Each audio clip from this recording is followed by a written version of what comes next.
नमस्ते। आप सभी का हार्दिक स्वागत है।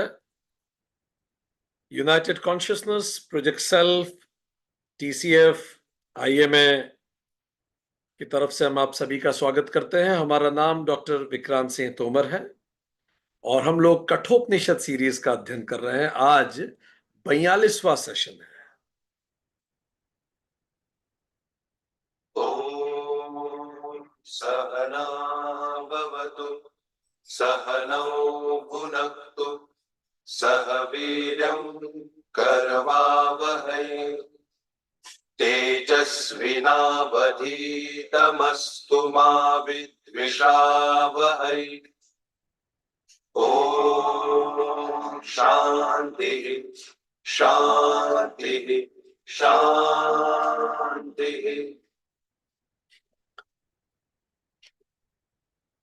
दोस्तों, आज 42वां सेशन है कठोपनिषद का और हम लोग अध्याय 2 की तृतीय वल्ली का 12वां मंत्र आज शुरू करने वाले हैं।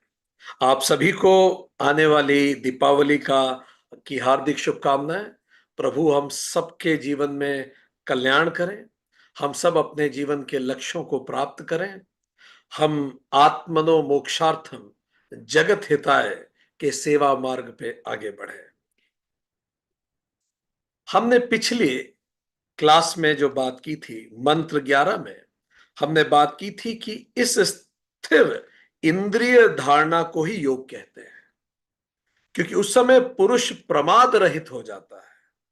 योग भी उत्पत्ति एवं नाश रूप है। हमने इस मंत्र को पिछली बार कवर किया था। यहां हमने जाना था कि यमराज ने यह बताया कि किस प्रकार जब पांचों ज्ञानेंद्रियां शांत हो जाती हैं, मन भी शांत हो जाता है और बुद्धि भी शांत हो जाती है, तो इस परम शांति की अवस्था को ही परम गति कहते हैं।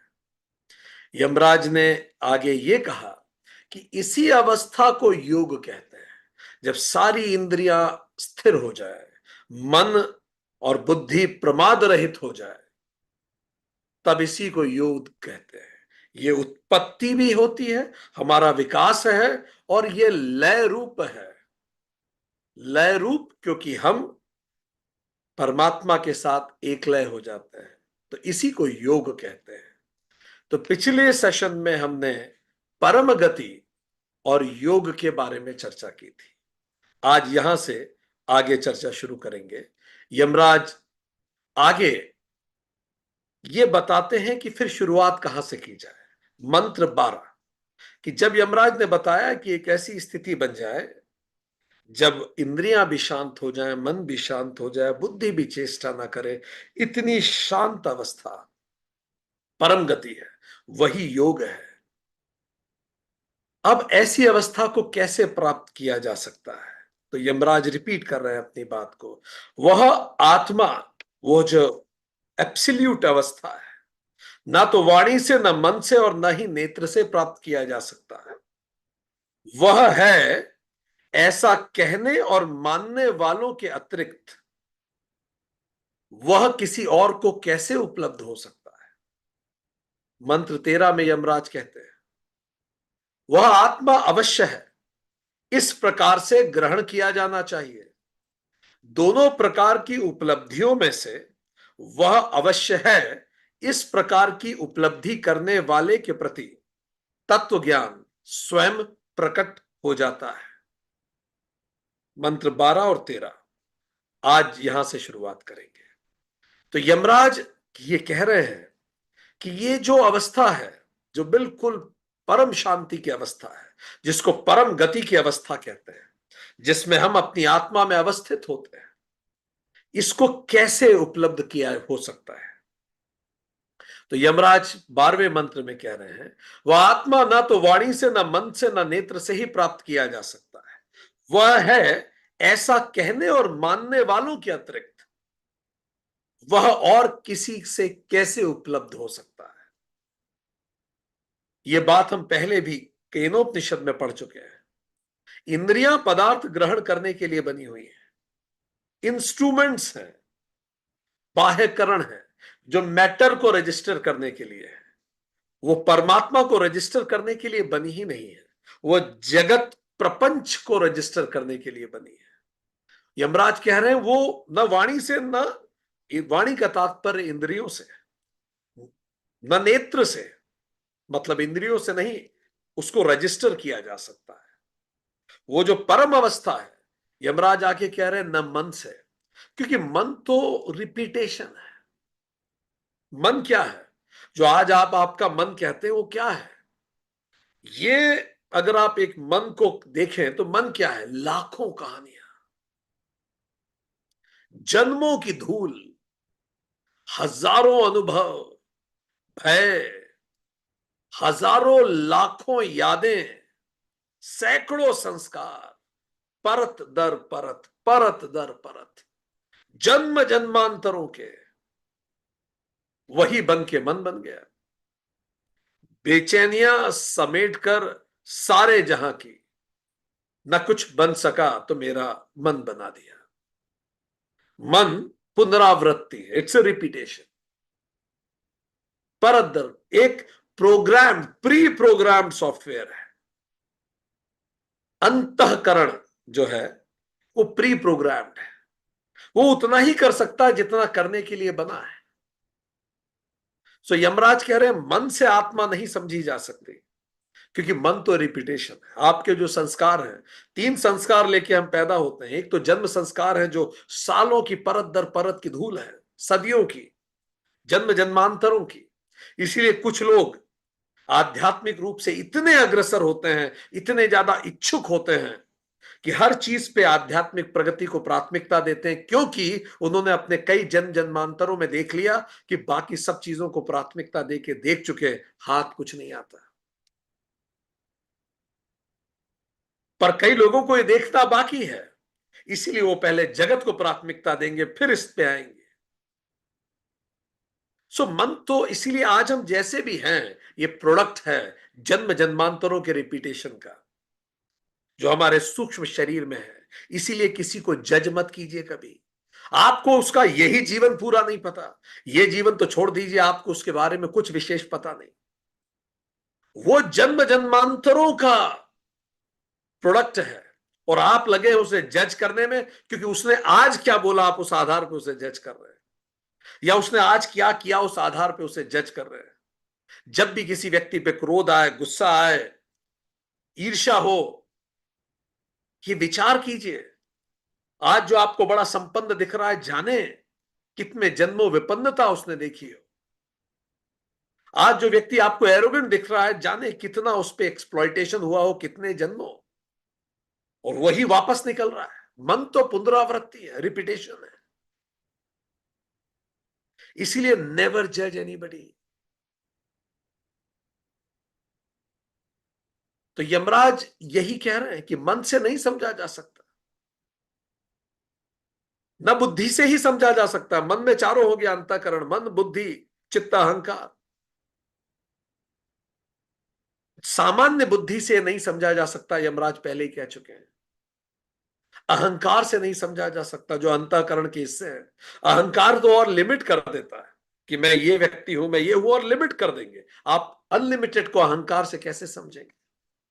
और चित्त हमारे अनुभव है, अनुभव तो पीछे के अनुभव है सारे। पर एक बात है, जैसे ही आप आध्यात्मिक अनुभव की तरफ जाते हैं, आपको शांति क्यों मिलती है? क्योंकि ये जो पीछे के इतने अनुभवों की धूल है, इससे बिल्कुल पीछे चले जाइए, बिल्कुल शुरुआत में चले जाइए, जब कोई अनुभव नहीं था, तब अद्वैत था। यह अनुभव बीच में परत जमी है। इसीलिए जैसे अद्वैत स्थापित होता है, मन शांत होने लगता है। क्यों? क्योंकि मूल प्रवृत्ति ही शांति है, मूल वृत्ति ही शांति है। तो कैसे? तो जब ना आत्मा, ना वाणी से, ना मन से, ना नेत्र से ही प्राप्त किया जा सकता है, क्योंकि ये सब रिपीटेशन है, ये सब लिमिटेशन है, ये सब इरिटेशन है। तो फिर कैसे प्राप्त किया जा सकता है? तो यमराज कह रहे हैं, अब यहां जो यमराज कह रहे हैं बड़ी कीमती बात है। ये उन सब लोगों के लिए है जो रिसर्चर हैं, आत्म अन्वेषक हैं, खुद को रिसर्च करने के लिए लगे हुए हैं। यमराज कह रहे हैं दो हाइपोथेसिस है, दो विचार है दुनिया में। जितने भी लोग पीएचडी करते हैं वो अच्छे से जानते हैं कि आपको एक हाइपोथेसिस लेके चलना पड़ता है, किसी भी बात की एक हाइपोथेसिस, और उसको प्रूव करना पड़ता है। अगर वो प्रूव हो गई तो जो विचार लेके आपने चला था वो सही है, और वो डिस्प्रूव हुई तो जो विचार लेके आपने चला था वो गलत है। पर एक हाइपोथेसिस लेके चलना पड़ती है। तो यमराज कह रहे हैं स्पिरिचुअल यात्रा जब आप शुरू करें तो दोनों में से कौन सी हाइपोथेसिस लेनी चाहिए। तो देखिए कौन सी दोनों हाइपोथेसिस की चर्चा कर रहे हैं। पहली हाइपोथेसिस क्या कह रहे हैं मंत्र 12 में, वह है ऐसा मानने वालों और कहने वालों के अतिरिक्त वह और कहीं या किसी को कैसे उपलब्ध हो सकता है। ठीक में कह रहे हैं वह आत्मा अवश्य है, इस प्रकार से ग्रहण किया जाना चाहिए। दोनों प्रकार की उपलब्धियों में से, मतलब देयर आर टू हाइपोथेसिस, एक वो नहीं है और दूसरा वो है। दोनों प्रकार की उपलब्धियों में से, दोनों हाइपोथेसिस में से वह अवश्य है, इस प्रकार की उपलब्धि करने वाले के प्रति, इस प्रकार की जो हाइपोथेसिस रखता है उसके प्रति तत्व ज्ञान स्वयं प्रकट हो जाता है।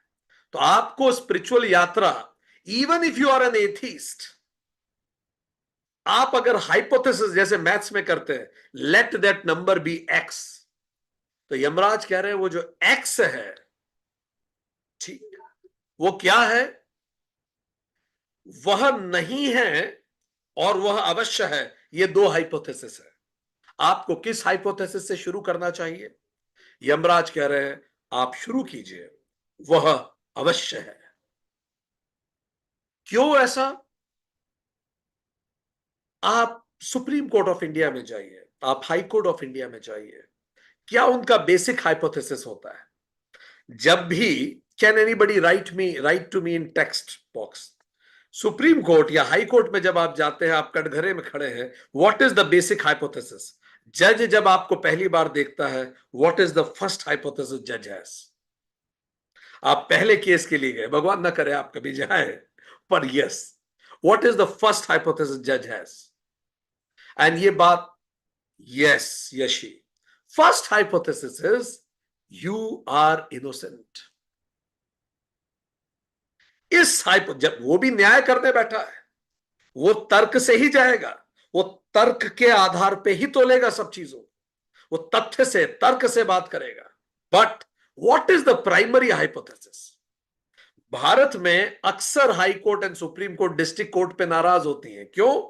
क्योंकि डिस्ट्रिक्ट कोर्ट जमानत नहीं देता आसानी से, ठीक, और वही व्यक्ति जब डिस्ट्रिक्ट कोर्ट से उसे जमानत नहीं मिलती, वो हाई कोर्ट में जाता, हाई कोर्ट जमानत दे देता है। इसका क्या मतलब है, जमानत पहले ही दे दी जानी चाहिए थी।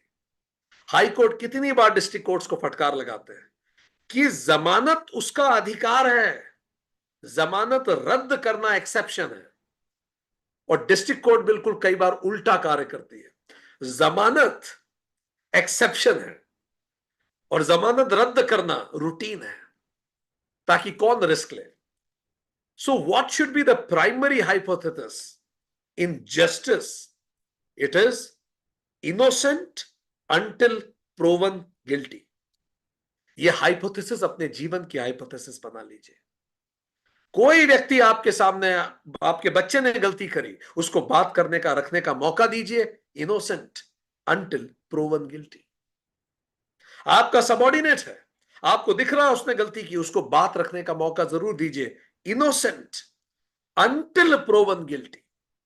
आप उसको मौका दीजिए जब तक सिद्ध ना हो जाए हर तरीके से, और उसकी बात रखे बिना सिद्ध कैसे होगा, उसे आप गिल्टी नहीं मान सकते।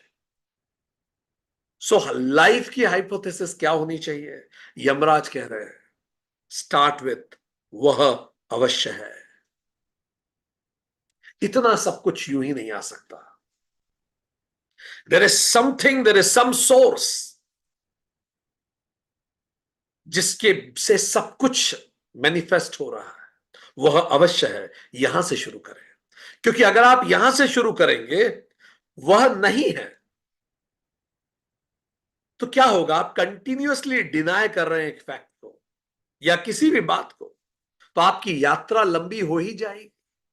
आप जीवन के हर क्षेत्र में देखिए, अगर आप एक महिला है और अपनी फेमिनिटी डिनाय कर रही है, you don't like to be feminine, आप मैस्कुलाइन होना चाहते हैं, या आप अपने भाव भाव तौर तरीके, बात करने का तरीका, चाल चलन इस प्रकार रख रही हैं कि आप मेल हैं, कोई हर्ज नहीं।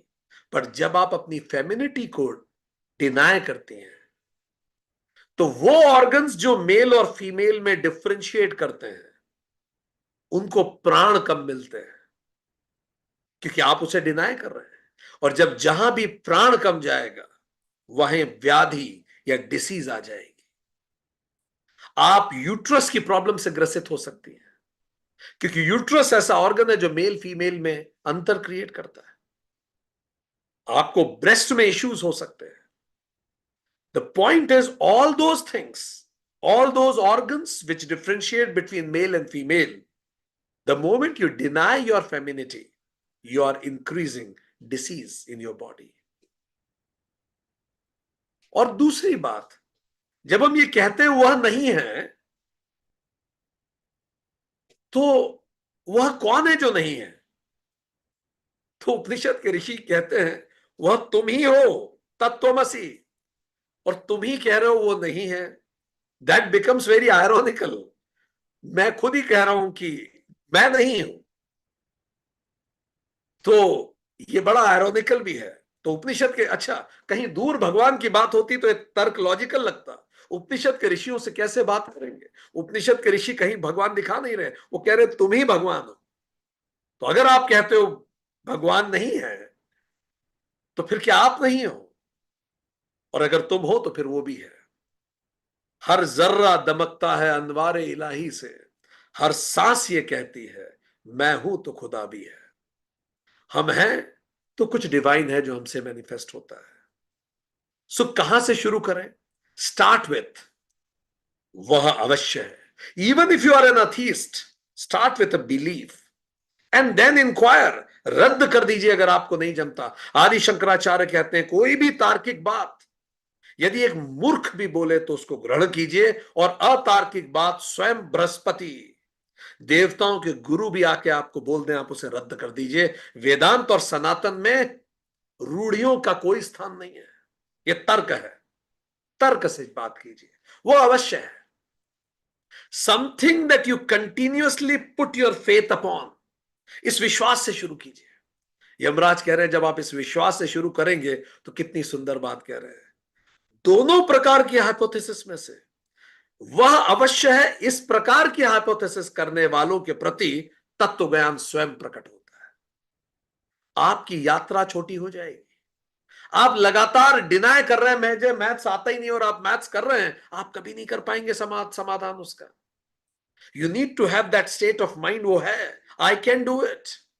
यमराज कह रहे हैं, जब आप वो है इस विचार से काम करते हैं, इस थॉट से, तो तत्व ज्ञान स्वयं प्रकट हो जाता है। जब आप ये मान के चलते हैं that there is same source, innocent until proven guilty, there is same source which manifests in me and you। ये पूरी दुनिया ऐसी है मानो एक मिट्टी का लंप हो, उससे हम एक लड़का और एक लड़की बना दें, और वो लड़का लड़की आपस में खेल रहे हैं, और जो खेल के बाद हम फिर से दोनों को मिला के मिट्टी का लंप बना दें, और उसके बाद उस मिट्टी से निकाल के फिर एक जानवर बना दें, और फिर एक पेड़ बना दें, और फिर वो जानवर पेड़ का खेल चालू कर दें, फिर लंप बना दें, फिर कुछ और बना दें, इसके अतिरिक्त क्या है? ये पूरा जीवन वही तो है। हम उसी से निकलते हैं, अलग अलग किरदार लेते हैं। हमारे देखे, अगर आप देखें तो इस धरती पे 8 बिलियन आप ही है। 8 billion Vikrant Singh Tomar on the planet, 8 billion Yogi on the planet with different names, different forms. हम ही तो हैं।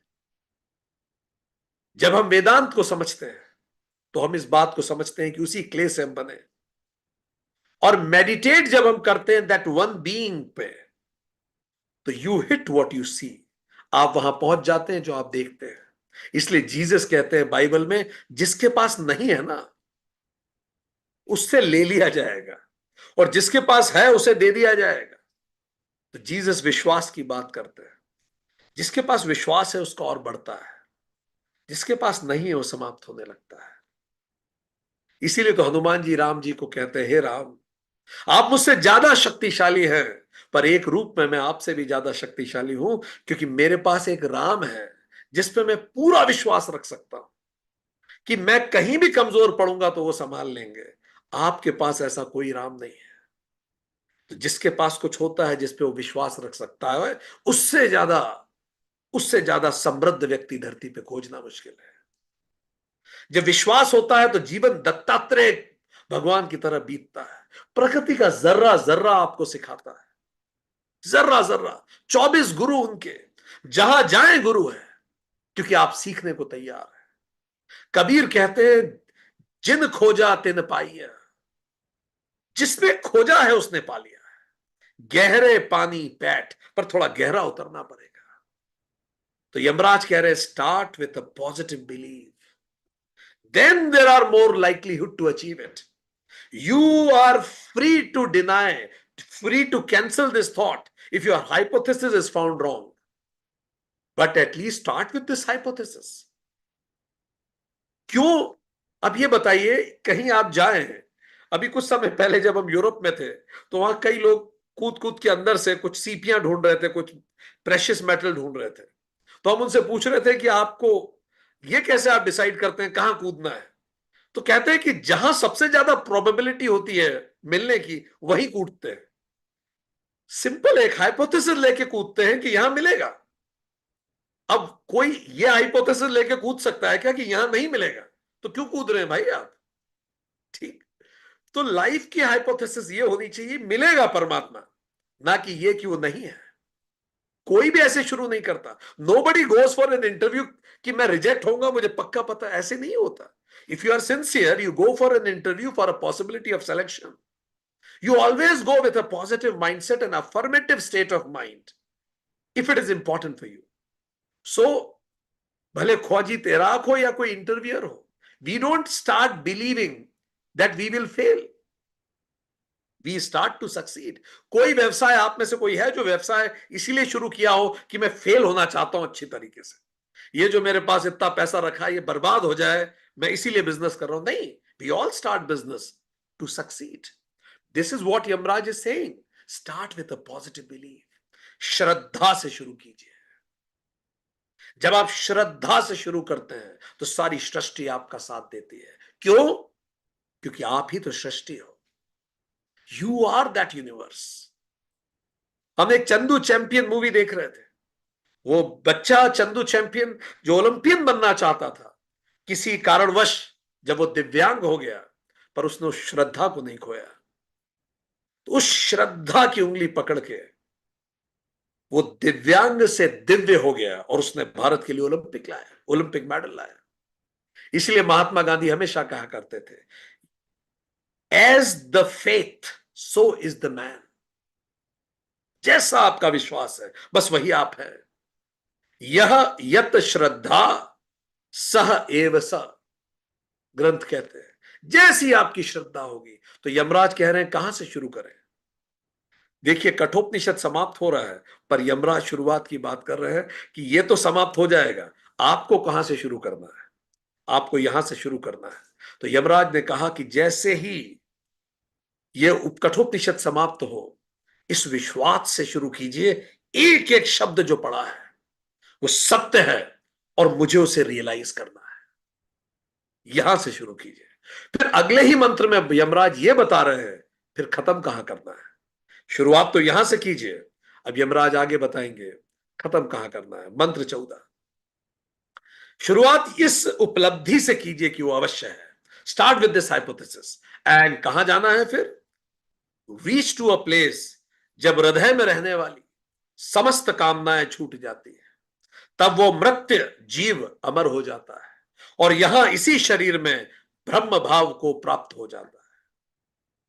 अगर आप कहें कि यूनाइटेड कॉन्शियसनेस की विजन स्टेटमेंट को कोई ऐसा मंत्र बताइए जो सबसे ज्यादा डिफाइन करता है, आप में से कोई लिखेगा what is vision statement of United consciousness? Write down in the chat box. What is the vision statement of United consciousness? कभी आपके ध्यान में आया हो वेबसाइट पे? वो इसी मंत्र से प्रेरित है, और वो नहीं, पूरा जीवन इस मंत्र से प्रेरित होना चाहिए। क्या है मिशन स्टेटमेंट? क्या है? वन कॉन्शियसनेस वन बीइंग, जो अपने लोगों के नीचे लिखा होता है। पर विजन जो वेबसाइट पे आप देखें तो वो है हैप्पीनेस हियर एंड नाउ, अभी, इसी वक्त, यही प्रसन्नता। यदि मैं आज अभी इस वक्त यहां खुश नहीं हूं, तो मैं कभी कहीं किसी वक्त खुश नहीं रहने वाला। It is a state of mind. So वो यूनाइटेड कॉन्शियसनेस का जो विजन स्टेटमेंट है, yes peace and happiness right now, यही यमराज कह रहे हैं। जरा समझते हैं यमराज ने क्या कहा इस मंत्र में। बहुत सुंदर मंत्र है। अगर आपको जीवन मुक्ति की परिभाषा चाहिए कि जीवन मुक्त की परिभाषा क्या है, तो ये वो मंत्र है। और जीवन मुक्त की परिभाषा को ही इंग्लिश में ट्रांसलेट किया है अपना vision statement, happiness, peace and happiness here and now. जो व्यक्ति यहां शांत और प्रसन्न है वही जीवन मुक्त है, हमेशा सदा के लिए। इसी को तो जीवन मुक्ति कहते हैं। Peace and happiness is the dashboard of life. तो यमराज क्या कह रहे हैं? मंत्र 14, जब हृदय में रहने वाली सारी कामनाएं छूट जाती है। कहां पहुंचना है? शुरू तो उस फेज से करिए, पहुंचेंगे कहां? जब हृदय में रहने वाली सारी कामनाएं छूट जाती हैं, तब वो मृत जीव जो मरने वाला है अमर हो जाता है। और अगली लाइन पढ़िए, और यहां इसी शरीर में ब्रह्म भाव को प्राप्त हो जाता है। It's very profound. यहां इसी शरीर में ब्रह्म भाव को प्राप्त हो जाता है। और यमराज इसी के साथ अगले मंत्र में और इलॉबरेट कर रहे हैं। अगला मंत्र और खूबसूरत है। जीवन मुक्ति की परिभाषा को पूरा करता अगला मंत्र, मंत्र 15 क्या कह रहा है? और जब इसी जीवन में हृदय की संपूर्ण ग्रंथियों का छेदन हो जाता है, उस समय यह मरण धर्मा जीव अमर हो जाता है। संपूर्ण वेदांत का बस इतना ही आदेश है। Yamraj is in very decisive and conclusive mood. Yamraj ने कहा, ये जो मैंने दो मंत्र बता दिए 14 15, बस पूरे वेदांत की मैंने समरी दे दी, चारों उपनिषद की समरी दे दी, जीवन मुक्त होने की समरी दे दी। ये दोनों मंत्र 14 15 जोड़ दीजिए, जीवन मुक्त की परिभाषा है। इन दोनों मंत्रों को जोड़ दीजिए, यही यूनाइटेड कॉन्शियसनेस का विजन स्टेटमेंट है। चलिए समझते हैं इसको। 14 15 मंत्र बहुत कीमती मंत्र, जीवन को बदल देने वाले मंत्र। 14 कहता है, जब हृदय में रहने वाली समस्त कामनाएं छूट जाती हैं, तब वो मृत जीव अमर हो जाता है और यहां इसी शरीर में ब्रह्म भाव को प्राप्त हो जाता है। 15 कहता है, जब इस जीवन में ही हृदय की संपूर्ण ग्रंथियों का छेदन हो जाता है, उस समय यह मरण धर्मा जीव अमर हो जाता है। संपूर्ण वेदांत का बस इतना ही आदेश है, मंत्र 15। तो क्या कह रहे हैं यमराज? यदा सर्वे प्रमुच्यन्ते कामा, जब सारी कामनाएं समाप्त हो जाती है हृदय की, ये अस्य हृदय श्रुता, सारी हृदय की कामनाएं समाप्त हो जाती है, तब क्या होता है? अथ मृत्यु हो अमृतो भवति, ये जो मृत है ये अमृत हो जाता है।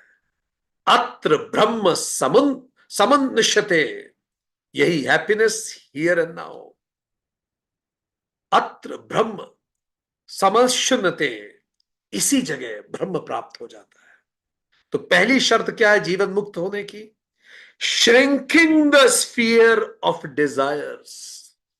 पहली शर्त यह है, अपेक्षाओं को श्रिंक कीजिए। याद कीजिए भगवत गीता 2.6 2.63, कामनाओं से क्रोध पैदा होता है। जब कामनाएं पूरी नहीं होती तो क्रोध होता है। मेरा मन था जीवन ऐसा चले वैसा चल रहा है, मेरा मन था ये हो वैसा हो रहा है, क्रोध आता है। क्रोध आता है तो मन में बार बार ये आता है ये क्यों नहीं हो पा रहा है, तो मोह बढ़ता है उसके लिए कि काश ऐसा होता, काश वैसा होता। इस मोह से स्मृति हास हो जाता है। इंसान उस यूटोपियन पैराडाइज के पीछे भागते भागते गलती करता है, स्मृति का हास हो जाता है। स्मृति कौन सी? अपने जीवन का जो मूल लक्ष्य उससे भटक जाता है। उससे क्या होता है? बुद्धि नाश हो जाता है। और बुद्धि नाश से भगवान कहते हैं प्रणश्यति, खत्म हो। कहानी कहां से चालू हो रही? कामनाओं से। यमराज भी वही कह रहे हैं। इट सीम्स कृष्ण जी और Yamraj are best friends to each other. खैर कृष्ण तो महाकाल है, नो डाउट अबाउट इट। एक जैसी इतनी ज्यादा बातें जब ये एक दो लोग करते हैं कि आप यमराज से पूछ लीजिए या कृष्ण से पूछ लीजिए, बात एक ही कर रहे हैं। अत्र ब्रह्म समश्नुते, और यहीं फिर ब्रह्म उपलब्ध होगा। करना क्या है? कामना श्रृंग कीजिए। कृष्ण फिर से कहते हैं 2.71 भगवत गीता, विहाय कामान्य सर्वा पुमान चरति निस्पृह निर्ममो निरंकार स शांति अधिगच्छति। शांति चाहिए, सबको शांति चाहिए। कृष्ण साफ साफ कह रहे हैं विहाय कामान्य सर्वा, अपनी कामनाओं को समाप्त कीजिए। पुमान चरति निस्पृह, और अनस्टिकी होकर भ्रमण कीजिए। निर्मम, कुछ मेरा नहीं है। निरहंकार, अहंकार त्याग कर शांति अपने आप आ जाएगी। फिर जब अर्जुन पूछता है कृष्ण से, याद कीजिए भगवत गीता 3.37, अर्जुन पूछता है भगवान ऐसा क्यों होता है कि इंसान को पता होता है वो चीज गलत है तो भी करने से नहीं रुकता, इंसान को पता होता है ये चीज सही है तो भी वो उसे कर नहीं पाता। वो क्या होता है जो हमें धकेलता है गलत की तरफ, या जिसके कारण हम खुद पे कंट्रोल नहीं कर पाते? कृष्ण कहते हैं एषः काम, वो काम है। भगवान बुद्ध ने भी कहा कि दुनिया का अटल सत्य है कि दुनिया में दुख है, और दूसरा अटल सत्य है दुख का कारण अपेक्षाएं हैं। जैसे कई बच्चे होते हैं ड्राइव पे जब जाते हैं, बिल्कुल शांति से बच्चे कार में बैठे होते हैं, अचानक बच्चे के मन में आया यार चॉकलेट खानी चाहिए। ठीक, अब जैसे ही मन में कामना आई चॉकलेट की, देखिए मन अदरवाइज शांत था, इधर उधर अब देख रहे थे, मन शांत था, पर जैसे ही मन में कामना आई चॉकलेट की, अब मन अशांत हो जाएगा। अब जिद होगी, इच्छा होगी, जिद पूरी हो गई तो जब पूरी होगी तब शांति मिलेगी, और जब तक, और तब भी शांति कब? क्योंकि जिद पूरी हो गई। ठीक, और जिद पूरी नहीं हुई तो आप अशांत रहेंगे। तो लगता क्या है कि चॉकलेट के मिलने से शांति मिल गई, ऐसा है नहीं। ये बिल्कुल वैसा है जैसे एक गार्डन है, गार्डन पे सूरज की रोशनी पड़ रही है, अचानक कुछ बादल आए, सूरज की रोशनी और गार्डन के बीच में आ गए, तो रोशनी आना बंद हो गई, अंधेरा हो गया। और बादल जब चले गए तो वापस रोशनी आ गई। तो क्या हम ये कह सकते हैं कि रोशनी अंधेरे के कारण आई, बादल के कारण आई है? नहीं, रोशनी थी, बादल ने उस रोशनी को डिस्टर्ब किया। रोशनी बाय डिफॉल्ट थी, बादल के कारण कुछ पल अवरुद्ध हुई, और बादल जाते ही रोशनी फिर से आ गई, प्रकाश फिर से आ गया। इस प्रकार हम मूलतः शांत ही हैं, पर जैसे कामनाओं के बादल आते हैं तो कुछ पल हम अशांत हो जाते हैं, और जब तक वो कामनाओं के बादल रहते हैं अशांति बनी रहती है, और जैसे ही कामनाओं के बादल जाते हैं फिर से शांत हो जाते हैं, और हमें क्या लगता है कि ये बादल के कारण शांति आई है। ऐसा नहीं है, बादल का प्रकाश से कोई लेना देना नहीं, वो तो अवरोधक थे। पर चूंकि बादल के जाते ही प्रकाश फिर से आया गार्डन पे, इसीलिए कई बार लगता है चॉकलेट के मिलते ही शांति है, इसका मतलब चॉकलेट से शांति है, प्रोफेशन से शांति है, पैसे से शांति, इसका कोई लेना देना नहीं। कितनी सारी रिसर्चेस बता चुकी है कामनाओं की प्राप्ति का कोई भी लेना देना नहीं है ही नहीं। और दूसरी क्वालिटी क्या बता रहे हैं यमराज? यमराज दूसरी क्या कह रहे हैं? जब इस जीवन में ही हृदय की संपूर्ण ग्रंथियों का छेदन हो जाता है,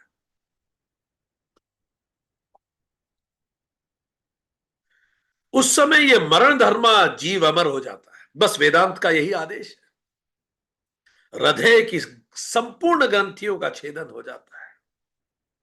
यदा सर्वे प्रविधन्ते हृदयस्य इहम ग्रंथयः, हृदय की जितनी ग्रंथि है जब उनमें छेदन हो जाता है, ग्रंथियों का क्या मतलब है? गठाने पड़ी हुई हैं हमारे हृदय में।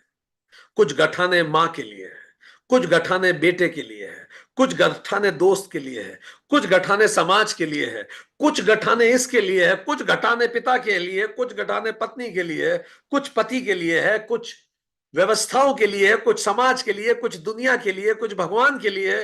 गठाने पड़ी हुई, सबसे नाराजगी थोड़ी अधिक। यमराज कह रहे हैं जब ये हृदय की संपूर्ण ग्रंथियों का छेदन हो जाता है, हृदयस्य इह ग्रंथयः यदा सर्वे प्रविधन्ते, जब ये सारी गठाने खुलती है, अथ मृत्यु अमृतः भवति, तब जो मरने वाला है वो अमर हो जाता है। एतावत अनुशासनम, बस यही एक अनुशासन है वेदों का, बस यही बात है। क्या करो, हृदय की ग्रंथियों को खोल दीजिए। Expanding sphere of love. जब तक इस धरती पे एक भी व्यक्ति ऐसा होगा जिसको आप पसंद नहीं करते, प्रेम नहीं करते, आपकी मुक्ति असंभव है। हम रिपीट करेंगे, जब तक इस धरती पे एक भी व्यक्ति ऐसा होगा जिसको आप उतना ही प्रेम नहीं करते जितना आप अपने बच्चों को करते हैं, उसी भाव से नहीं देख पाते, हमारी मुक्ति असंभव है। ये झूठ है। हमारा सारा आध्यात्मिक प्रगति बेकार है। यही वेदांत का संदेश है। कितना प्रोफाउंड है 21वीं शताब्दी की दुनिया का। बस यही संदेश हो, वेदांत का हृदय की ग्रंथियों को खोल दो। Open your heart chakra. Expanding sphere of love to infinity. Advaita, भगवान कृष्ण गीता में कहते हैं ज्ञानी समदर्शी होता है, एक भाव से देखिए। महाभारत अध्याय 12.169.28 पे कितनी सुंदर बात आती है। अमृतम चैव मृत्युश्च द्वयम देहे प्रतिष्ठितम। Immortality as well as mortality both are established in this body itself.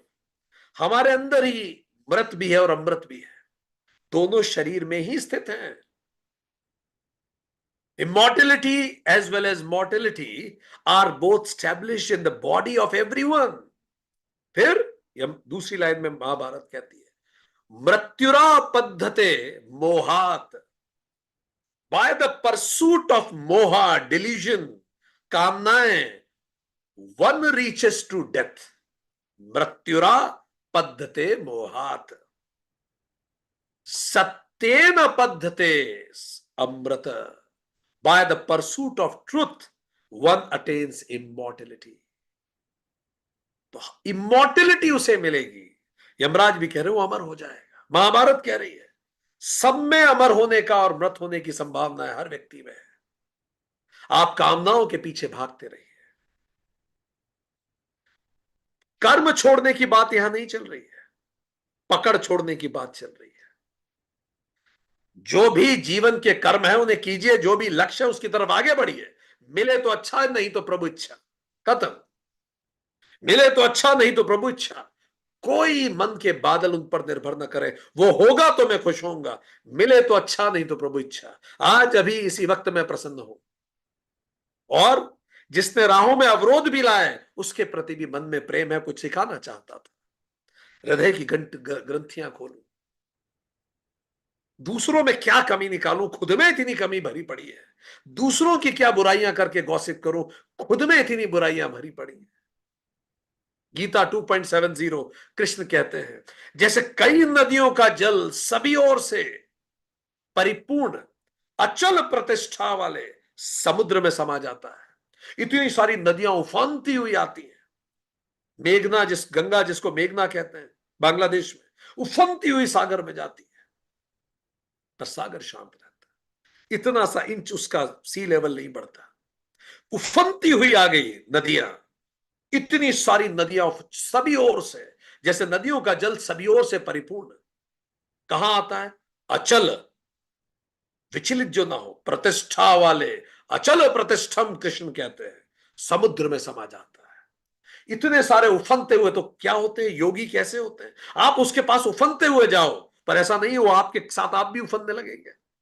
आपने ऐसे बॉसेस देखे, ऐसे सीनियर्स देखे कि आप उनके पास उफनते हुए जाओ तो वो भी उफन जाएंगे। ठीक, आपने ऐसे लोग देखे, आप उनके पास जाइए और उफनते हुए बात कीजिए, वो भी उफन जाएंगे, उनको भी गुस्सा आ जाएगा।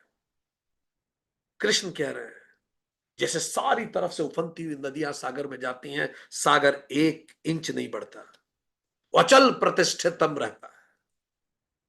ठीक, कितनी ही नदियां, कृष्ण कहते हैं प्रविशंति, कितनी ही नदियां प्रविष्ट करें, फिर क्या है? तद्वत सर्वे कामाः, वैसे ही सारे भोग स्थित प्रज्ञ पुरुष में समा जाते हैं। सह शांतिम आपनोति, वह व्यक्ति शांत रहता है। इसका मतलब उसके पास एक लक्ष्य है, वो पूरी ताकत से लक्ष्य में भिड़ा हुआ है, पसीने बहा रहा है, लगा हुआ है, और अंत में पता पड़ा अचीव नहीं हुआ तो हाथ झटक के खड़ा है, मुस्कुरा रहा है। ठीक, अचीव हो गया तो भी वैसे ही मुस्कुरा रहा है। इसका मतलब रिजल्ट्स उसके भाव को नहीं बदलते। एफर्ट्स वो 100% लगाता है, वो स्थिर है, अचल प्रतिष्ठितम। क्या हम ऐसे अचल अचल प्रतिष्ठा वाले हो सकते हैं? तद्वत क्या कह रहे हैं कृष्ण? तद्वत सर्वे कामा सह शांतिम आपनोति। तो स्थित प्रज्ञ पुरुष में इसी प्रकार सारी कामनाएं समा जाती हैं, पर वो उद्वेलित नहीं होता। मन का हो तो अच्छा, नहीं तो और अच्छा। और आगे कृष्ण कहते हैं काम कामी ना, कामनाओं से भरे व्यक्तियों को कुछ नहीं मिलता। वो दुखी ही रहेंगे, दुखी ही पैदा हुए हैं, दुखी ही जिएंगे, दुखी ही लौटेंगे। ये किसी भी प्रकार की कामनाएं हो। तो दो क्वालिटीज हैं जीवन मुक्त की। मंत्र 13, मंत्र 14 और 15 ने बताई क्या दो क्वालिटीज, हाउ टू बी जीवन मुक्ता। शुरुआत कहां से करें? उस हाइपोथेसिस से। वो अवश्य है, खत्म कहां होगा जीवन आपका? जीवन मुक्त पे। तो हाउ टू बी जीवन मुक्त, मंत्र 13 ने बताया श्रिंक स्फीयर ऑफ डिजायर्स। मंत्र 15 ने बताया, मंत्र 14 ने बताया expand sphere of love. Shrink sphere of desires, no expectation, all acceptance, minimalistic life, low maintenance. Elon Musk कहता है don't own house, house requires maintenance. ठीक, किराए पे लो, जियो, छुट्टी करो। ठीक, बहुत सारे बड़े बड़े इंडस्ट्रियलिस्ट का यही फलसफा है, मेंटेनेंस क्यों देना अननेसेसरी। ये शरीर भी रेंटेड हाउस है, इसका मेंटेनेंस जो है रेंट है, इसका वो रेंट दीजिए और जीवन आगे बढ़ाइए। ठीक, इसका रेंट है खाना, इसका रेंट है कसरत, एक्सरसाइज। तो क्या करें? श्रिंक कैसे करें? स्फीयर ऑफ डिजायर्स को कैसे श्रिंक करें? 6-7 चीजें सलाह के लिए आपको। पहला, स्क्रिप्चर्स पढ़िए, अपने आप श्रिंक होने लगेगा। जितना आप स्क्रिप्चर पढ़ेंगे आप धीरे धीरे देखेंगे श्रिंक हो। दूसरा है वह गुरु। गुरु मृत्यु है, प्रहार करता है आप पे। गुरु से कभी भी यह अपेक्षा ना करें कि वो आपको अच्छी बात बोलेगा। आप कड़वी बात सुनने के लिए, दुनिया से तो कड़वी बात सुनने को आप तैयार नहीं है। एटलीस्ट एक व्यक्ति होना चाहिए वो कितना ही कड़वा बोले, क्योंकि गुरु मृत्यु है। वो कड़वा आपको इसीलिए लग रहा है, जितनी बीमारी है उतना वो कड़वा लगेगा। जितनी बीमारी, जब बीमारी खत्म हो जाएगी तो वही बात सुरीली लगेगी। तीसरा, remember death, it's a short trip. ये बहुत छोटी सी ट्रिप है, याद रखिए, कामनाएं अपने आप श्रिंक हो जाएंगी। चौथा, रिमेंबर ड्रामा, हम लोग रोल्स प्ले कर रहे हैं। कहां लगे हैं आप इतनी गंभीरता से लेने के लिए? वो मिट्टी का जो है लंप, उसी से बने हुए हम सब। Remember drama. Fifth, remain aware अपने व्यवहार के प्रति। कहीं बहुत ज्यादा एग्रेसिव तो नहीं हो जा रहा मैं, कहीं ऐसा तो नहीं हो रहा जब रिजल्ट नहीं मिल रहे तो मैं अनइवन हो रहा हूं। बी अवेयर कि रिजल्ट मेरे कंट्रोल में नहीं है। Six, remain remember impermanence. Impermanence, अनित्य, अनित्य याद रखें। अनित्य, जिसको बौद्ध अनित्य कहते हैं। We are not here to stay. जैसे ट्रेन में हम ज्यादा सामान नहीं जमाते, we are not here to stay. ठीक, last, we are spiritual beings, we have come here for an experience. धीरे धीरे कामनाएं कम होने लगेगी। ठीक, अपने आप देखेंगे कि आपकी कामनाएं कम होंगी। और फिर दूसरा क्या है? Expand sphere of love. अपना हार्ट चक्र खोलिए, open heart for all, for giving and for getting. इस धरती पे एक भी व्यक्ति ऐसा नहीं होना चाहिए जिससे आपको माफी मांगनी चाहिए और आपने नहीं मांगी, और एक भी व्यक्ति ऐसा नहीं होना चाहिए जिसको आप माफ न कर सके। नहीं तो आप कहीं नहीं जाने वाले, यहीं वापस आने वाले हैं। क्लीन स्लेट रखिए अपनी। जस की तस राखी चदरिया, कबीर ने कहा। जैसी चादर परमात्मा तूने देके भेजी थी, मैंने एक स्पॉट नहीं लगाया उस पर, वैसी रखिए साफ सुथरी। ये सारे स्पॉट्स ही तो हैं। इस पे गुस्सा है, इससे नाराजगी है, इससे माफी मांगना, ये सारी हृदय की गांठें हैं। See, when I see me in you, you in me and us in all. Loving others is loving self. किसी के प्रति कोई ग्रंथि नहीं, कोई गठान नहीं। ये कैसे पॉसिबल है? कैसे पॉसिबल है? वो जो मंत्र नंबर 13 बता ही रहा है, एक्सपेक्टेशन कम कर लीजिए, अपने आप पॉसिबल हो जाएगा। अपेक्षाएं जब बढ़ती हैं तभी तो गठाने बढ़ती हैं। अपेक्षाएं कम कीजिए। Hate is a ego booster. Hate क्या है? आप किसी से हेट करते हैं क्योंकि वो आपके अहंकार को तुष्ट नहीं कर रहा, वो आपके विचारों से नहीं मेल खाता। हेट ईगो बूस्टर है, love is a ego buster. जीवन को देखिए, it's a movie with 8 billion roles of the same hero. ये जीवन एक मूवी है और सारे ग्रंथ ग्रंथी हैं अगर वो आपके व्यवहार में ना आए। अगर एक छत के नीचे आप जिसके साथ रहते हैं उससे आप अच्छा व्यवहार नहीं कर पा रहे तो सारे ग्रंथ आपके ग्रंथी ही हैं। आप कुछ भी पढ़ लीजिए। इससे बड़ी बात यमराज क्या कह सकते हैं? हृदय की ग्रंथियां खोलना अनिवार्य है, नहीं तो जीवन आपको कहीं नहीं ले जाने वाला। तो अगर ये 2 काम आप कर गए, पहला एक्सपेक्टेशन श्रिंक कर दीजिए और दूसरा हृदय की ग्रंथियां सबके लिए खोल दीजिए। सबको प्रेम से देखिए, सबको क्षमा कीजिए, सबसे क्षमा प्रार्थी होइए। कोई कुछ कह के भी चला गया, फिर से बोर्ड को क्लीन कीजिए। जस की तस राखी चदरिया। तो हर रात को बोर्ड को साफ करके सोइए, सुबह बिल्कुल फ्रेश, जैसे कल क्या हुआ कुछ भूल ही गए। हम पूछ रहे थे बच्चों से कि बच्चों आपको क्या लगता है बड़ों और बच्चों में अंतर क्या है? तो एक बच्चे ने हमें कहा कि अंकल मुझे लगता है कि बड़े जल्दी माफ नहीं करते। बच्चों से देखिए, उनकी चादर रोज सुबह ड्राई क्लीन होके आ जाती है। आप उन्हें कल कुछ भी कहते हो सब भूल गए, कोई अहंकार नहीं। इसीलिए तो जीसस कहते हैं स्वर्ग का दरवाजा उनके लिए है जो बच्चों जैसे है। और यही यमराज कह रहे हैं वो अमर हो जाता है जो ये 2 काम कर ले, अपेक्षाओं को समाप्त कर ले, कामनाओं को समाप्त कर ले और प्रेम को एक्सपैंड कर दे। एक को श्रिंक कर दे, एक को ब्लास्ट कर दे, बड़ा कर दे, तो वो अमर हो जाता है। क्योंकि उसमें जो मर सकता है वो तो मर चुका है। उसमें जो मर सकता है उसकी कामनाएं, उसकी वासनाएं, उसकी इच्छाएं, उसका शरीर। इन्हीं के लिए तो उसे शरीर चाहिए था। वो सब सब जा चुका है। जो मर सकता है वो मर चुका है अब उसके अंदर। बस यही वेदांत का आदेश है। This is what is the complete summary of Vedanta. Swami Vivekananda इतनी सुंदर बात कहते हैं each soul is potentially divine. हम सब में वो पोटेंशियल है सेल्फ रियलाइजेशन का। Each soul is potentially divine. The goal is to manifest this divine within, कहीं बाहर नहीं। How? By controlling nature, external and internal. अपने बाहरी और आंतरिक नेचर को कंट्रोल करके। और कैसे करेंगे? डू इट बाय वर्क और बाय वर्शिप और बाय साइकिक कंट्रोल और बाय फिलॉसफी, किसी भी रूप से। बाय वन और मोर और ऑल ऑफ दीज, भले कर्म योग करो, ज्ञान योग करो, work, worship, philosophy, psychic control, any of these or all of these, and be free.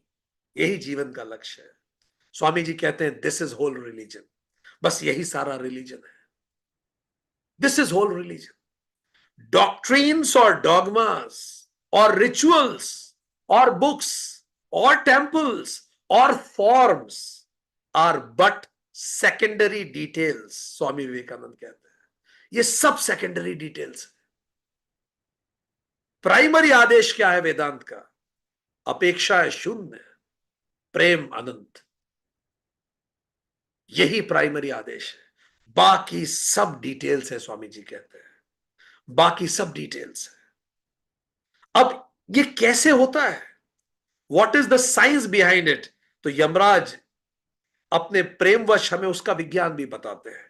चलिए यमराज से आगे पूछते हैं how does it actually happen. तो यमराज अगले मंत्र में बताते हैं how does it actually happens. अगले मंत्र में 16वें मंत्र में यमराज कहते हैं ये कैसे हृदय की ग्रंथियां खुलती हैं। यमराज क्या कह रहे हैं? इस हृदय की 101 नाड़ियां हैं, उनमें से एक मूर्धा से होकर बाहर निकलती है। इसके द्वारा ऊर्ध्वारोहण करने वाला पुरुष अमर अमृत तत्व को प्राप्त करता है। शेष विभिन्न गति वाली नाड़ियों नाड़ियां प्राणोत्सर्ग के लिए होती है। आई रिपीट, इस हृदय की 101 नाड़ियां हैं, उनमें से एक मूर्धा से होकर बाहर निकली हुई है। इसके द्वारा ऊर्ध्वारोहण करने वाला पुरुष अमृत तत्व को प्राप्त करता है। शेष विभिन्न गति वाली नाड़ियां प्राणोत्सर्ग के लिए बनी है, उसके लिए होती है। बहुत सुंदर। अब थोड़ा और गहरा जा रहे हैं। Yamraj is going inside our existence out of his love for us, making it more clear for us. अब यमराज जो बताने जा रहे हैं, इसी को क्रम मुक्ति भी कहा जाता है। जीवन मुक्ति यमराज समझा चुके हैं, अब यमराज मंत्र 16 में क्रम मुक्ति समझा रहे हैं। इस मंत्र 16 को समझने के लिए हमने कहीं सुना था, एक बड़ा महानगर था, उसमें आग लग गई। जब उस महानगर में आग लगी तो सब उस महानगर से बाहर भागने के लिए दौड़े। इससे क्या हुआ? कल्पना कीजिए, किसी एक महानगर में आग लग जाए, तेजी से जलने लगे, वो महानगर बर्बाद होने लगे, सारे लोग गाड़ी लेके भागे, तो क्या होगा? क्या होगा? हाईवे पे जाम लग गया, धीरे धीरे आग बढ़ने लगी। अब लोग भाग नहीं पा रहे थे क्योंकि हाईवे जाम हो चुके थे सारे। लोग उस आग की चपेट में आने लगे, मरने लगे।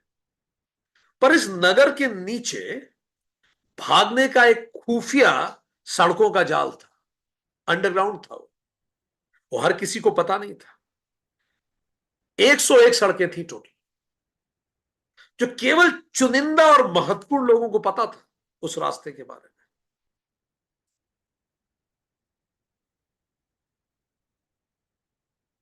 वो सारे लोग अंडरग्राउंड हो गए जब आग लगी। और उन 101 रास्तों में से भी जो सड़क का जाल था नीचे अंडरग्राउंड, उसमें से केवल एक सड़क थी जो डायरेक्टली महानगर के बाहर जाती थी, बिल्कुल स्ट्रेट जाती थी।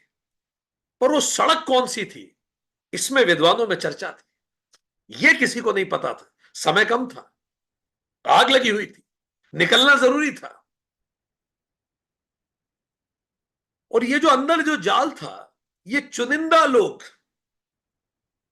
रोजमर्रा में इन्हीं खुफिया सड़कों का उपयोग करके अपना समय बचाते थे और सदुपयोग करते थे। पर वो एक रास्ता कौन था जो डायरेक्टली बाहर लेके जाएगा? इन 101 में से भी वो एक कौन सा था? उस राजमार्ग का पता विरले ही किसी ज्ञानी को था, हर किसी को नहीं पता था। अच्छा, ऊपर तो पूरा जगत चलता था, पर सरकार नीचे चलती थी। ये सबसे महत्वपूर्ण लोग थे, ये नीचे रह के ऊपर के जगत को चलाते थे। ये एक हॉलीवुड मूवी का अच्छा प्लॉट बन सकता है, ठीक है?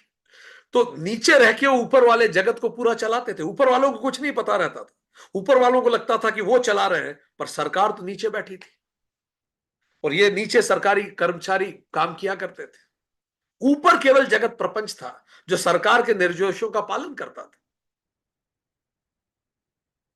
वो जो विरले लोग थे जिसको राजमार्ग नंबर 101 उस राजमार्ग का नाम था, ऐसे 101 थे, पर राजमार्ग नंबर 101 वो जो था वो डायरेक्ट जाता था महानगर के बाहर। तो वो जो विरले ज्ञानी थे उस राजमार्ग को लेके खट से महानगर से चले गए। बाकी जल के खत्म हो गए और बाकी जो नीचे थे वो भी अंदर घूमते रहे। वो जल के खत्म तो नहीं हुए, पर वो भी मुक्त तो नहीं हो पाए। ये नगर ही ये स्थूल शरीर है। वो स्थूल शरीर, उस नगर की जो ऊपर वाली सड़कें हैं, वही हमारे ऑर्गन्स हैं, इंद्रियां हैं, हमारे ऑर्गन्स हैं। वो जो अंदर सड़कों का जाल है, अंडरग्राउंड, वो हमारी नाड़ियां हैं। ये जो अंदर सरकार चल रही है, यही तो सूक्ष्म शरीर है, वही तो सरकार है। ये शरीर तो इंस्ट्रूमेंट है, मन ही तो करवाता है सब कुछ। दिख रहा है कि हम ये कर रहे हैं, पर हमारा मन हमसे करवा रहा है। कृष्ण कहते हैं गुणा गुणेषु वर्तन्ते, अर्जुन गुण से करवा लेते हैं सब कुछ। जब अर्जुन कहता है आखिरी अध्यायों में कि मैं संन्यास ले लूं, तो कृष्ण कहते हैं तो जंगल में भी जाके यही सोचेगा युद्ध के बारे में, तो कहीं नहीं जा सकता। सरकार सूक्ष्म शरीर है। ये जो इंपॉर्टेंट लोग हैं, जो इन खुफिया सड़कों पे चलते हैं, इन्हीं को योगी कहते हैं। और जो विरले लोग हैं जिनको राजमार्ग नंबर 101 पता है, वो कौन है? वो ज्ञानी है, वो मुक्त हो जाते हैं। और ये जो आग लगी हुई है, क्या हमारे शरीरों में आग नहीं लगी हुई? बताइए, खत्म हो रहे हैं शरीर धीरे धीरे, पता भले ना पड़े, आग तो लग चुकी है। अंतिम आग अंतिम पल में लगेगी, अंतिम यात्रा के बाद, पर आग तो लग चुकी है। हर पल हम खत्म हो रहे हैं, पहले जैसी बात कहां बची। तो शहर जल रहा है, इससे पहले कि शहर जल के खत्म हो जाए, चलिए अपनी कामनाएं इसमें जला डालते हैं, ताकि हृदय कमल खिल जाए और वो पुष्प की सुगंध हमारे जाने से पहले हर तरफ बिखर जाए। हम जहां रहते हैं, हम जिनसे मिलते हैं, सबके लिए हमारा हृदय कमल खिल जाए। तो ये जो नाड़ियां हैं, ये एस्ट्रल हाईवेज हैं। मेडिकल साइंस ने इतनी कोशिश की कि नाड़ियां कहां हैं भाई, पता लगाई जाए। पर कैसे ये समझाया जाए मेडिकल साइंस को कि मेडिकल साइंस अन्नमय कोश पे काम करता है, जो दिखता है। उनको वेसल्स दिख सकती है, आर्टिलरीज दिख जाएंगी, आप उन्हें छू लीजिए, पकड़ लीजिए, निकाल लीजिए, ठीक कर दीजिए। पर नाड़ियां एस्ट्रल हाईवेज हैं, जहां प्राण फ्लो होता है, ब्लड नहीं, प्राण। सूक्ष्म शरीर एस्ट्रल बॉडी है, एनर्जी बॉडी, जो इस एस्ट्रल हाईवे से संचालित होता है। इसीलिए जिस दिन मन दुखी होता है, आप देखिए प्राण श्रिंक हो जाते हैं, कुछ करने का मन नहीं करता, सुबह उठने का मन नहीं करता, अपने आप आपकी क्रिएटिविटी श्रिंक होती है। आप में से हुआ कुछ लोगों के साथ ऐसा? जब मन खराब होता है, क्रिएटिविटी श्रिंक हो जाती है, कुछ करने का मन नहीं कर, प्राण सूखने लगता है।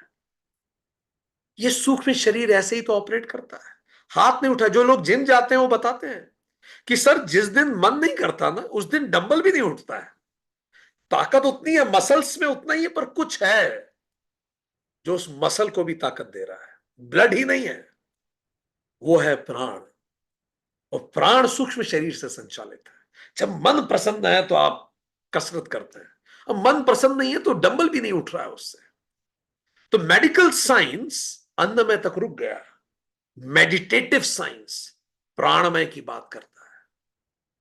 जिन नाड़ियों में 101 नाड़ियां जो हृदय से होके जाती हैं, यमराज क्या कह रहे हैं, अब पढ़ते हैं उस मंत्र को। इस हृदय की 101 नाड़ियां हैं, उनमें से यमराज कह रहे हैं केवल नाड़ी नंबर 101, उनमें से एक मूर्धा का भेदन करते हुए बाहर निकलती है। इस महानगर से बाहर, यह नगर जो बार बार जलता है, हड़प्पा मोहनजोदड़ो की तरह बार बार बसता था, फिर बाढ़ आ जाती थी, लोग मर जाते थे, फिर बसता था, फिर 7 बार उजड़ा वो। इसीलिए उसका नाम क्या है, मोहनजोदड़ो। उसका अर्थ क्या है, मृतकों का टीला। जितने जिए नहीं उतने मर गए, क्योंकि इतने मर गए, क्योंकि ये तो मृतकों का टीला ही तो है शरीर।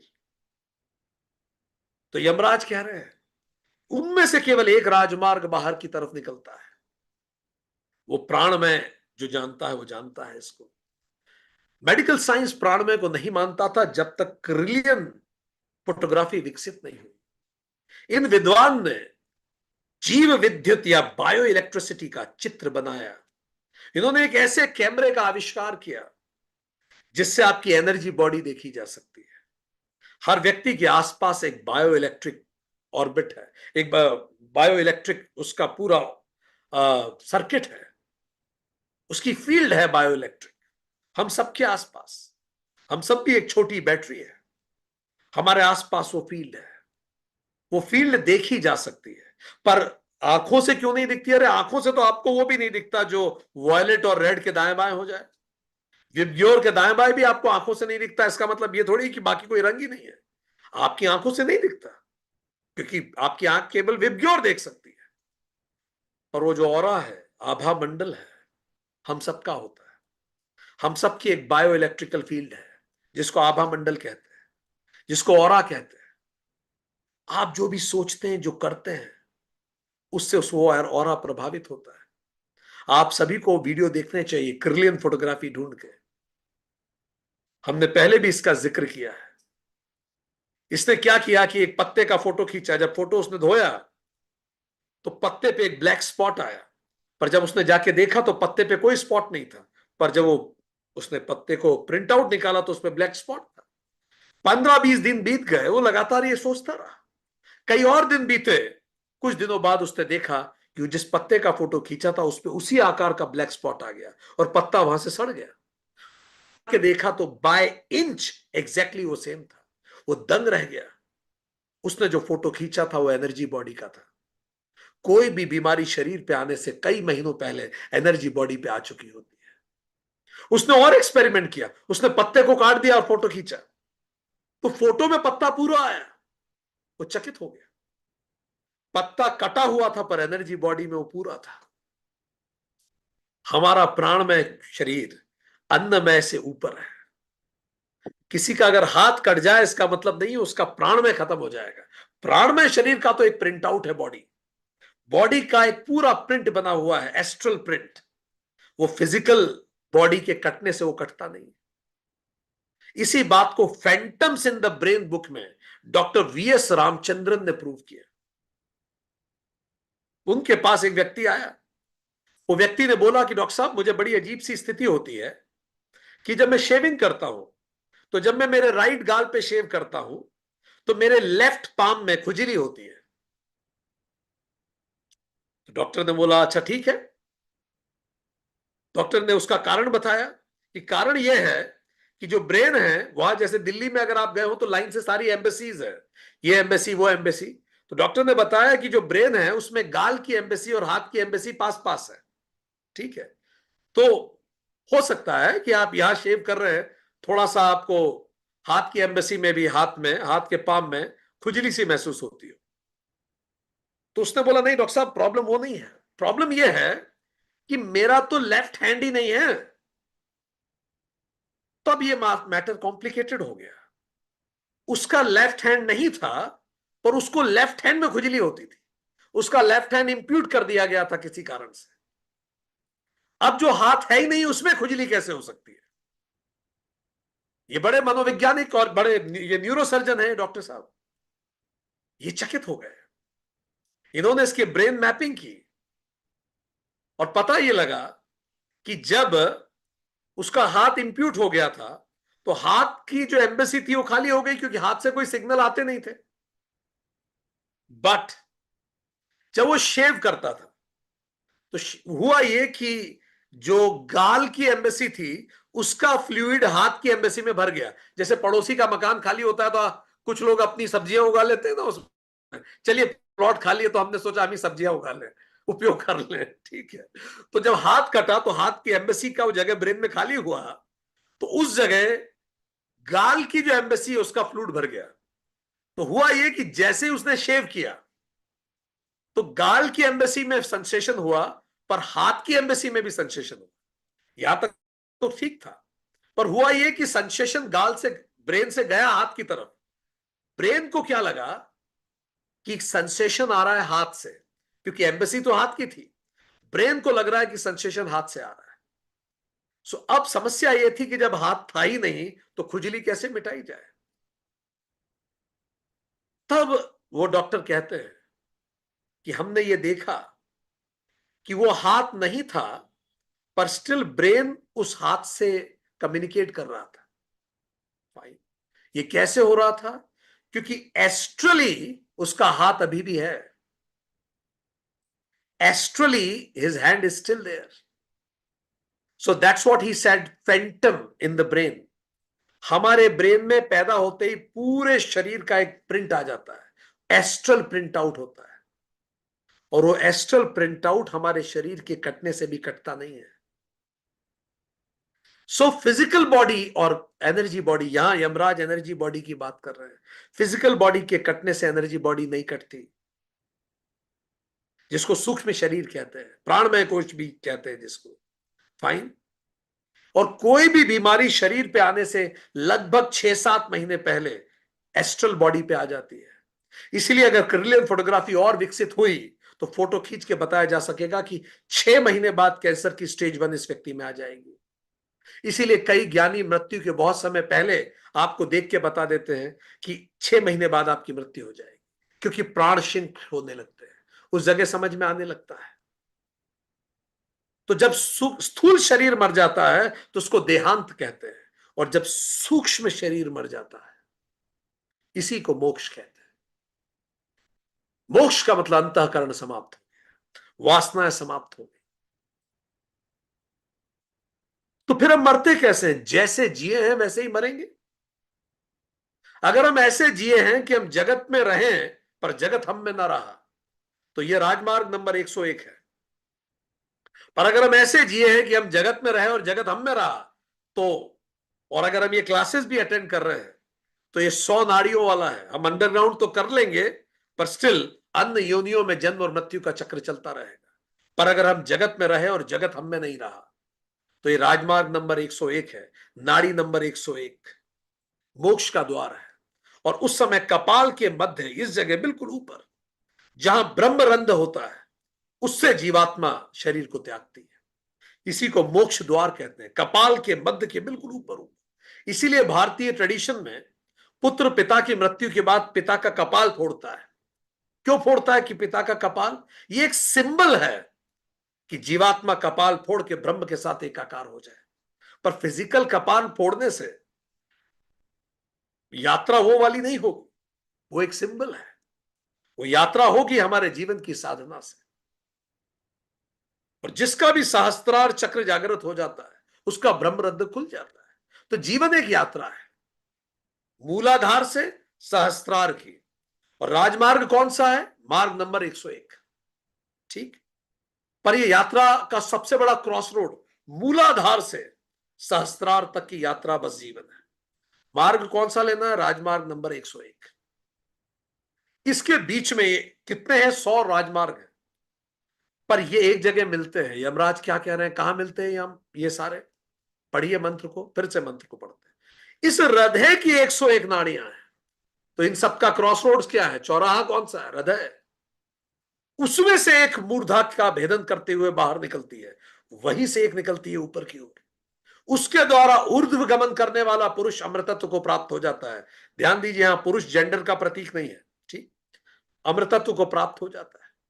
शेष नाड़ियां प्राणोत्सर्ग के लिए होती हैं, बाकी नाड़ियां तो केवल प्राण को ले जाने के लिए होती है। पर अगर मोक्ष प्राप्त होता है तो केवल उससे होता है। तो हृदय बिगेस्ट क्रॉस रोड है जहां से सारे मार्ग जाते हैं। और यहीं आके लोग कंफ्यूज हो जाते हैं। सारे आ तो गए, नाड़ियां भी संचालित हो रही हैं, पर हृदय पे पहुंच के हार्ट चक्र ब्लॉक्ड है, मन की बात कह नहीं पा रहे। दूसरा कह रहा है प्लीज बोलिए, कहां बोलेंगे? फॉरगिव नहीं कर पा रहे, सीकिंग फॉरगिवनेस नहीं बोल पा रहे, ग्रेटिट्यूड। अब जिन लोगों में फॉरगिवनेस है, अच्छा यहां बहुत सारे लोग मिलते हैं इस चौराहे पे, हम उन लोगों के नाम बताते हैं। जब ये लोग पहुंचते हैं उस हाट के चौराहे पे जहां सारी नाड़ियां मिल रही हैं, अब लोग पूछते हैं राजमार्ग नंबर 101 कौन सा है? क्योंकि यहां से 101 राजमार्ग जा रहे हैं। तो यहां जो अपन सड़क पे नहीं पूछते, भारत में तो पूछा जाता है, विदेशों में तो सड़क पे कोई नहीं मिलता। तो अलग अलग प्रकार के लोग हैं, हम नाम बता रहे हैं उन लोगों के। Forgiveness, gratitude, love, humility. इन लोगों से जब आप पूछेंगे ना तो संभावना है ये आपको सही रास्ता बता दें कि भाई वहां से जाओ। कुछ और लोग भी मिलते हैं, उनका नाम है क्रोध, काम, लोभ। भगवान कृष्ण गीता में कहते हैं ये हाईवे टू हेल बताते हैं। ये गलत रास्ता नहीं बताएंगे, ये आपको वो रास्ता बताएंगे जो आपको सीधे नरक की तरफ ले जाएगा। तो हार्ट चक्र में सब मिलते हैं। हमारे हार्ट में ही क्रोध पलता है, अहंकार पलता है, काम पलता है, लोभ पलता है, फॉरगिवनेस पलती है, ग्रेटिट्यूड पलता है, लव पलता है, ह्यूमिलिटी पलती है।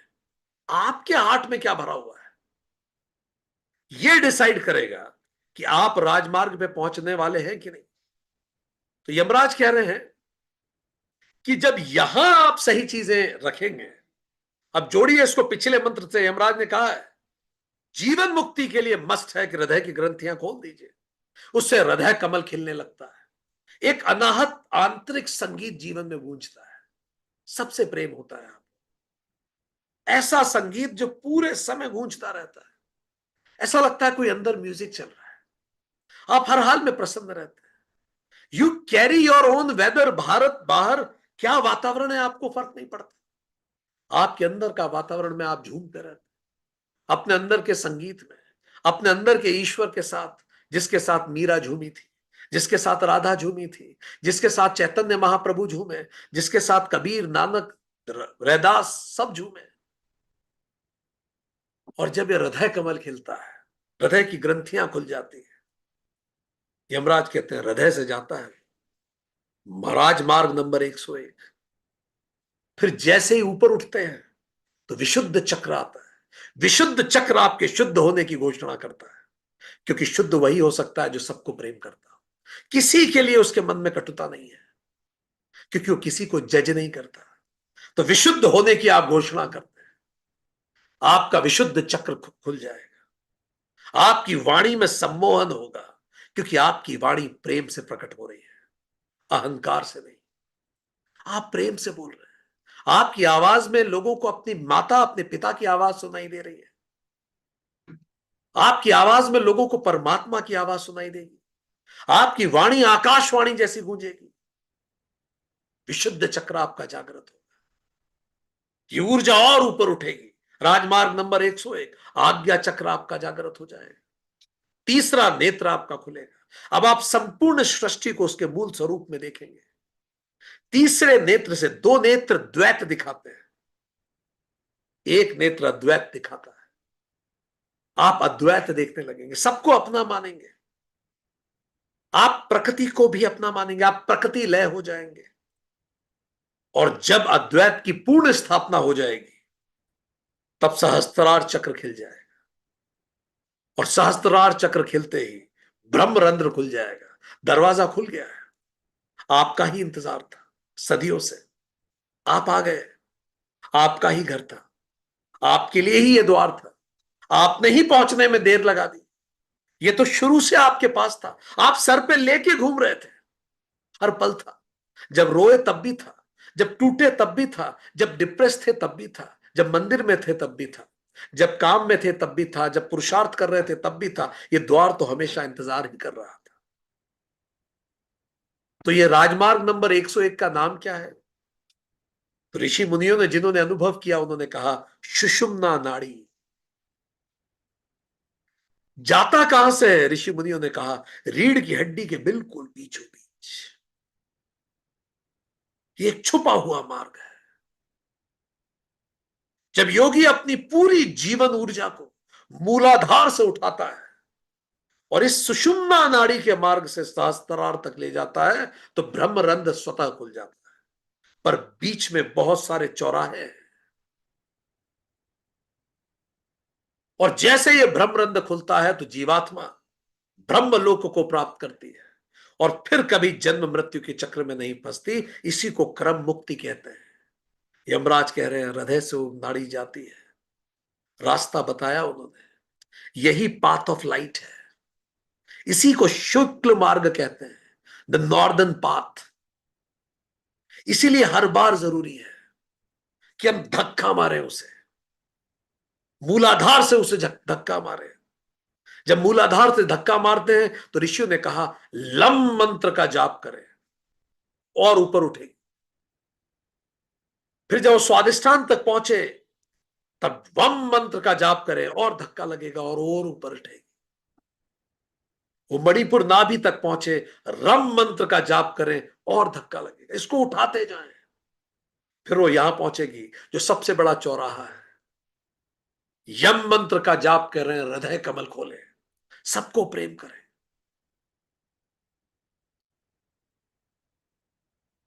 यहां जाके आप देख पाएंगे कि हठ योग और राजयोग में का लक्ष्य एक ही है, मूलाधार को सहस्त्रार तक पहुंचाना।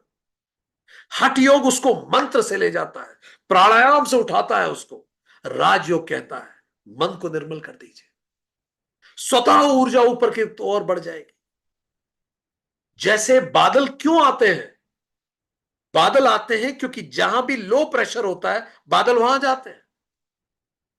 बादल मन से थोड़ी आते हैं। जहां लो प्रेशर होगा, बादल हाई प्रेशर से लो प्रेशर जाते हैं, पता है ना आपको। इसी तरह से सारी ऊर्जा मूलाधार में धरी हुई है। यहां प्रेशर इतना है कि ऊर्जा आ ही नहीं पा रही ऊपर। इस यहां का प्रेशर खत्म कर दीजिए। राजयोग कहता है प्रेशर खत्म कर दीजिए। कर्म योग, ज्ञान योग, उपासना योग से यहां प्रेशर खत्म कर दीजिए, ऊर्जा अपने आप ऊपर उठने लगेगी। हठ योग कहता है ये ना कर सको तो प्राणायाम से इसको करो, ऊर्जा को उठाओ। दोनों रास्ते एक है, दोनों के रास्तों में कोई गड़बड़ नहीं। एक शरीर से जा रहा है, एक प्राणायाम से जा रहा है, एक प्राण में से जा रहा है, दूसरा मनोमय विज्ञान में आनंद में से जा रहा है, जा एक ही तरफ है। हठयोग भी वही कह रहा है, धक्का देखिए उठाइए। और बेस्ट क्या है, आप दोनों कीजिए। कर्म, उपासना, ज्ञान योग से इसको निर्मल कर लीजिए। चित्त स्थिति, चित्त शुद्धि, ज्ञान प्राप्ति कीजिए। ये अपने आप खाली हो जाएगा। लो प्रेशर, अपने आप एनर्जी ऊपर उठने लगेगी। हाई प्रेशर से लो प्रेशर चली जाएगी। विशुद्ध चक्र, मंत्र, आज्ञा चक्र ओम मंत्र, और सहस्त्रार चक्र ओम मंत्र के जाप से। तो जब पूरा जीवन ओम में चला जाता है, याद कीजिए भगवत गीता अध्याय 8 श्लोक 12-13, ओम इति एव अक्षर ब्रह्म विहारन। ओम का उच्चारण करते हुए प्राण को त्यागिए, पूरा जीवन ओम में हो जाए। ज्यादा इस बारे में जानना है, Bhagavad Gita chapter 20 session 20 attend कीजिए। गीता कहती है दो रास्ते हैं, शुक्ल और कृष्ण मार्ग। गीता 8.26, शुक्ल means the path of light, the path of no return, जिसकी बात यमराज कह रहे हैं। Path of fire karma, light सूर्य और बुद्धि, डे ज्ञान का पाथ, ज्ञान का प्रकाश, इसको शुक्ल पाथ कहते हैं, शुक्ल मार्ग कहते हैं। एक कृष्ण मार्ग है, डार्कनेस, पाथ ऑफ रीबर्थ, जिसमें धुंध है, माया है। वो चंद्र से संबंधित है, मतलब मन चंद्र से संबंधित है। आप जानते हैं जब चांद पूरा होता है तो मन उद्वेलित होता है, डार्क, अंधेरा, अज्ञान। तो डार्कनेस का पाथ है मृत्यु के समय, और एक शुक्ल पाथ है। जो शुक्ल मार्ग से जाता है वो ब्रह्मलोक पहुंचता है, ब्रह्म रद्द से होते हुए, और क्रम मुक्ति के माध्यम से वैकुंठ को प्राप्त करता है। तो इस तरह से यमराज ये बताते हैं कि किस प्रकार पूरी जीवन की यात्रा करने के लिए हृदय की 101 जो नाड़ियां हैं, उसमें से जो मूर्धा का भेदन करते हुए ऊपर निकलती है, उससे ऊर्ध्व गमन करने वाले पुरुष अमृतत्व को प्राप्त करते हैं। और बाकी विभिन्न गति वाली नाड़ियां केवल प्राणोत्सर्ग के लिए है। एक क्विक रिकैप लेते हैं।